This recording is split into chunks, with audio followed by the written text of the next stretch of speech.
Mr. President. I'd like to thank my colleagues here today that are joining in this colloquy. We have the junior senators from Alaska and Montana. Hope to be joined by the junior senator from North Carolina as well. But as I stand here today, Mr. President, my brothers and sisters in arms are deployed overseas. Regardless of what the president tells you, our service members are at war. They are in combat, and their combat boots are on the ground. I think our colleagues across the aisle have forgotten that as they continue to filibuster our defense appropriations bill, we have men and women serving overseas. They are serving for us overseas. They also seem to have forgotten that all of those servicemen are paying attention. I know because I was once one of those service members deployed overseas, paying attention to the actions of the folks here in Washington. Right now, our service members are watching you, Minority Leader, and our enemies are watching just as closely. This bill appropriates $515.9 billion for our national security. $900 million of this funding is for the National Guard, a critical arm to the security of the United States, where I served for 23+ years. My National Guard unit is in the Middle East right now. My Iowa Army National Guard unit, the unit that I commanded as a battalion commander, is serving in the Middle East right now. You don't care about their safety, Minority Leader, while they selflessly serve to ensure ours. You don't care that this bill has funding for equipment critical to their missions. You don't care that their families are depending on them to come home safely. And you don't care that your actions once again make America look weak. The minority party is filibustering this bipartisan defense appropriations bill solely at the expense of our men and women in uniform. Those are the facts on the ground today. I know the importance of this bill firsthand, and I stand here today ready to vote in favor of it. And I know my colleagues understand that as well. So once again, I want to thank the members that are joining us in this colloquy today, the junior senators from Alaska, Montana, and North Carolina. I know this is a very important issue to all of us, And so with that, I would like to turn it over to the junior senator from Alaska, who also is a fellow in arms, Lieutenant Colonel Dan Sullivan, United States Marine. And with that, junior senator from Alaska, I'd like to hear your comments. Thank you, my distinguished colleague from Iowa, who has a distinguished service, just retired from the military as a lieutenant colonel herself. And we're honored that you're leading this colloquy today. I'm honored to be here with some of my colleagues. Our freshman class sees this as a critical issue, Mr. President. And we've been down here, many of us, all week, to stress the importance of what Senator Ernst just talked about, funding our troops and stopping this filibuster that denies our troops funding. Now, unfortunately, we've been out here all week. I'm not sure if I've seen any of my colleagues from the other side of the aisle coming down to the floor and trying to explain this to the American people, that they've filibustered funding for our troops, not once, not twice, not 3 times, 4 times in the last year. And hopefully they're not going to do it again today. 5 times. You know, Mr. President, it's been a good week for the Senate. Passed the Comprehensive Addiction and Recovery Act bill that was bipartisan. Senator Whitehouse, Senator Portman, Senator Ayotte led that.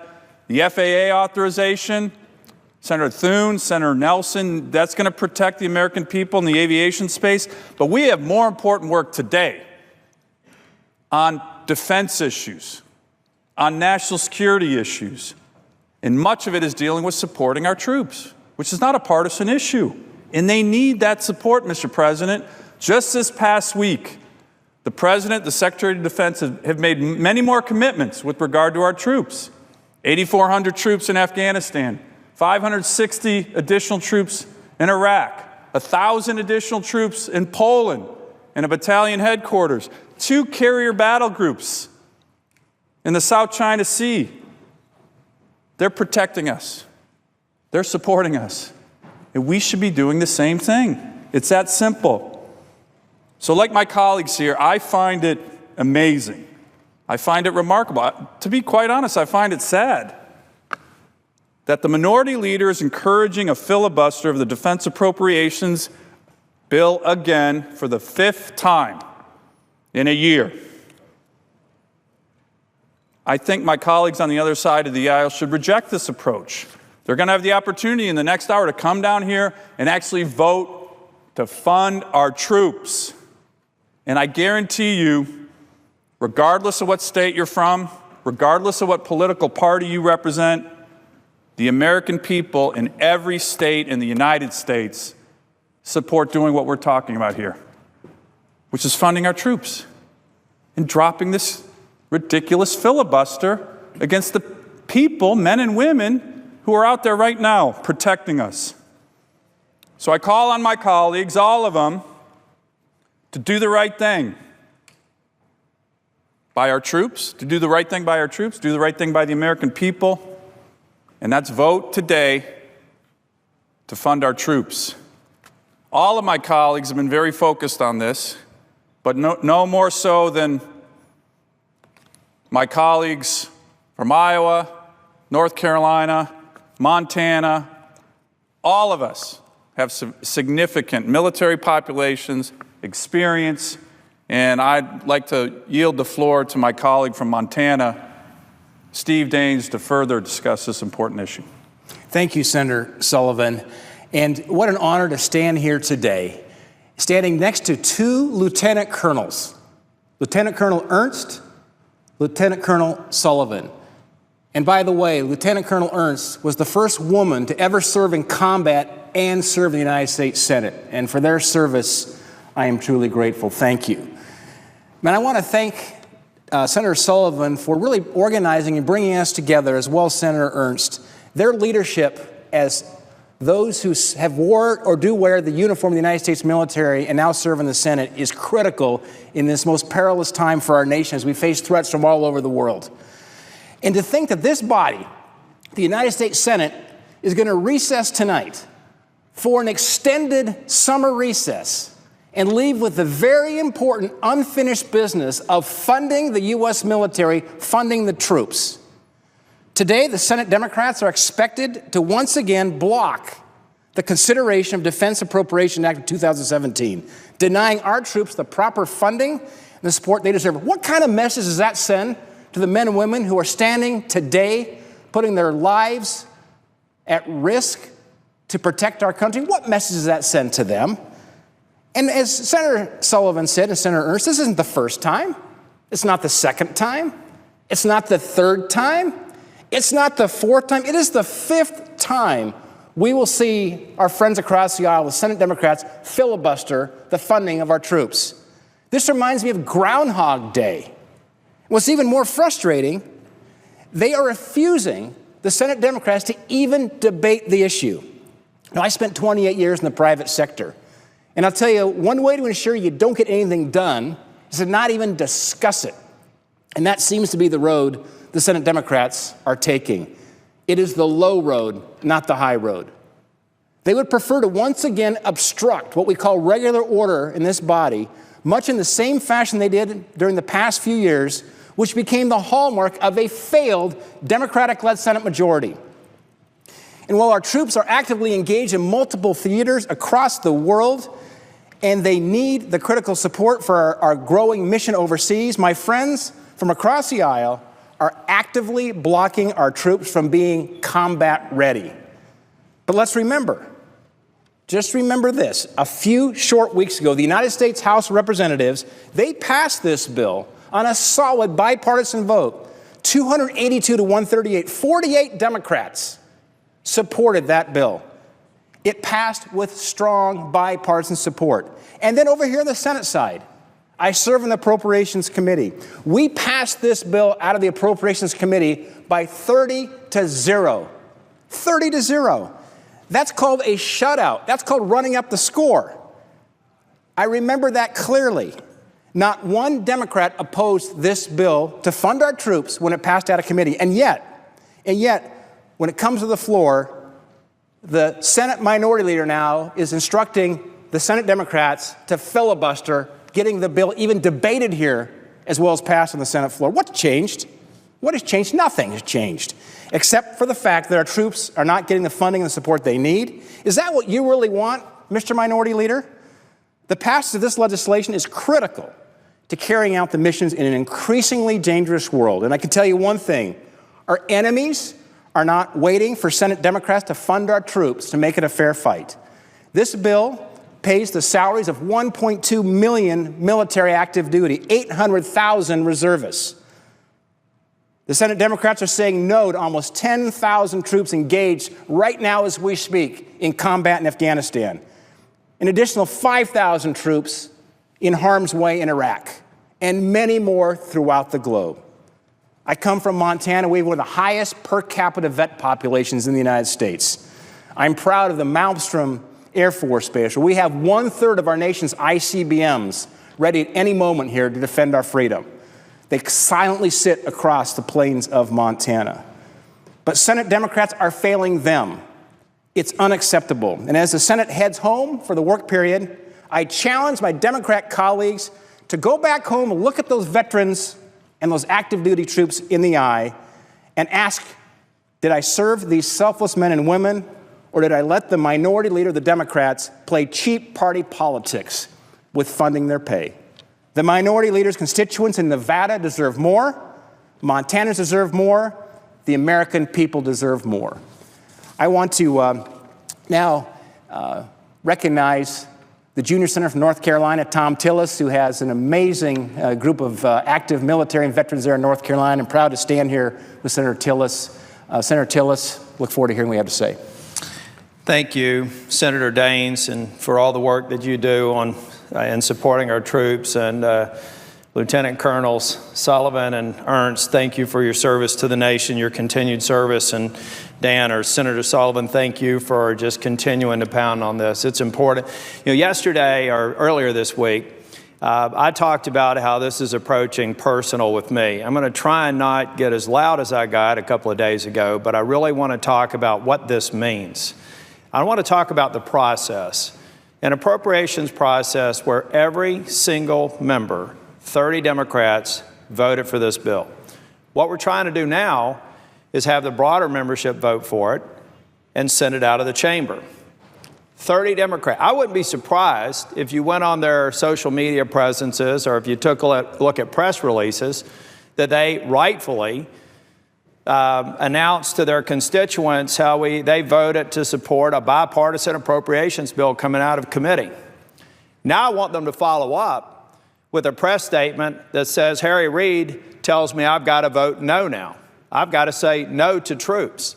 I'm not going to support providing critical funding for training and readiness and overseas contingency operations. I don't know about you all in the gallery or people watching on C-SPAN. I don't feel particularly comfortable with the situation around the globe. I don't like what Russia's doing. So we have to put resources in portions of Europe to make sure that we can counter the potential threat there. I don't like what China's doing in the South China Sea. So we're having to pay more attention to that and have resources looking at it to protect that region. I generally don't like what Iran's doing. I mean, they've welched on commitments that they made in the Iran nuclear deal. They're funding Hezbollah and Hamas and the Iran terror network across the nation, including this hemisphere. I don't like what's going on in Syria. I think Iraq has problems, much of it created as a result of the president's withdrawal. Well, good news. He recognizes that maybe we need to increase our presence there. How are we going to pay for those extra 560 soldiers that are going to go and secure the airstrip that was won over by the Iraqi forces? Where's it come from? Well, that's a commitment that he's made, so it's going to come from somewhere else. And it's certainly not going to come from the increased funding that we're trying to get through this appropriations bill. I don't know about you all, but I believe the generals and intelligence community that come before our committee and say that we're in some of the most dangerous times in their lives. The threats are everywhere. America has to lead, because when America doesn't lead, the world is a less safe place. America leads. The tip of the spear is our armed services, our presence across the globe to protect the freedom of other nations and to protect our own freedom. Failing to vote for this bill is failing to make sure that they're trained, equipped, and capable of defending freedom. Now I want to talk about the personal side of things for the folks down at Fort Bragg and Camp Lejeune and New River and Cherry Point, Marines, people in the 82nd Airborne, the 18th Airborne Corps, the conversations I bet they're having with their husband or wife. When they come home from training and they hear that the commanders down at Fort Bragg say, we're just not getting enough repetition in. We're trying to teach these men and women how to jump out of planes in hostile situations with 100 pounds of equipment connected to them and do that safely. I don't know about many people, but I don't think I'd want to do that if I wasn't trained and ready and had the muscle memory to make sure I was going to do that safely. The Global Response Force down at Fort Bragg takes it to another level. They not only have to drop 1,000 or so men or women out of planes, they also have to drop entire cities out of planes. Earth movers, weather stations, medical hospitals, all the things that you need to provide relief in the event of a disaster, or that you need to support a combat operation. We're sapping the resources to be able to do that. So here's how the discussion, I think, goes with a man or woman who goes home before they get deployed. Honey, I'm about to be deployed somewhere. Maybe it's Iraq, maybe it's Afghanistan, some other part of the world.